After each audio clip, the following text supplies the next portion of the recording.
टी20 विश्वकपमा नेपाली समर्थकको नारा, बालेनलाई प्रधानमन्त्री बनाउन माग। बालेनको घरमा चोरी गर्ने मुख्य योजनाकार नखु कारागारबाट फरार कैदी। बैंकिङ कसुर र जबरजस्ती मुद्दाका आरोपित रहेको प्रहरीको पुष्टि। नेपाली कङ्ग्रेस जनताले खोजे जस्तो पार्टी बनेको छ, अब भोट दिएर तागत दिनुहोस्, महामन्त्री पौडेलको भनाई। जनताले भनेपछि व्यक्तिगत लाभ र पद छोडेर मिल्यौ, अब मत दिने काम जनताको भएको रासोपा सभापति रवि लामिछानेको भनाई। सक्ने काम मात्र बाजापत्रमा राख्ने प्रतिबद्धता।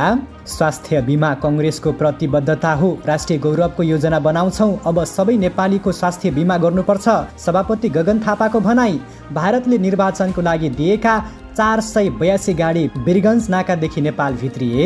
समृद्ध नेपाल सुखी नेपाली बेदले भनेको कुरा भएको एमाले अध्यक्ष ओलीको तर्क। स्वास्थ्य परीक्षण गर्दै भोट माग्दै निकोलस भुसाल। धादिङमा हिजो बिहानै 2वटा बस ठोकिएर यात्रुहरू घाइते। नजिकैको चिया पसलमा क्षति, चिया पिउँदै गरेका एकजना यात्रुको ज्यानै गयो।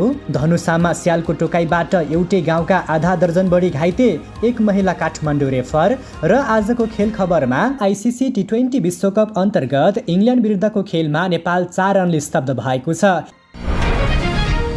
नमस्कार, गोर्खाली मिडियाको समाचार बुलेटिनमा यहाँहरूलाई हार्दिक स्वागत छ। आज मिति 2082 साल माघ 26 गते सोमबार, नेपाल सम्बत 1146, सन् 2026 फेब्रुअरी 9 तारिक फागुन कृष्ण अष्टमी। आज गोरखकाली पूजा। सदाझै आज पनि हामी उपस्थित भएका छौँ आजका मुख्य समाचार, ब्रेकिङ न्युज, नयाँ अपडेट लगायतका तपाईँहरूलाई काम लाग्ने र हेर्नै पर्ने महत्त्वपूर्ण समाचार लिएर आएका छौँ। कृपया हामीलाई अन्तिमसम्म हेरेर साथ दिनुहोला। हाम्रो मेहनतको लागि भिडियोमा एक लाइक अवश्य गर्नुहोला। साथै च्यानलमा नयाँ हुनुहुन्छ भने सब्स्क्राइब गरी नजिकै रहेको बेल आइकन दबाउन पनि नभुल्नुहोला। साथै यो खबर कुन ठाउँबाट हेर्दै हुनुहुन्छ जानकारी गराउन पनि नभुल्नुहोला।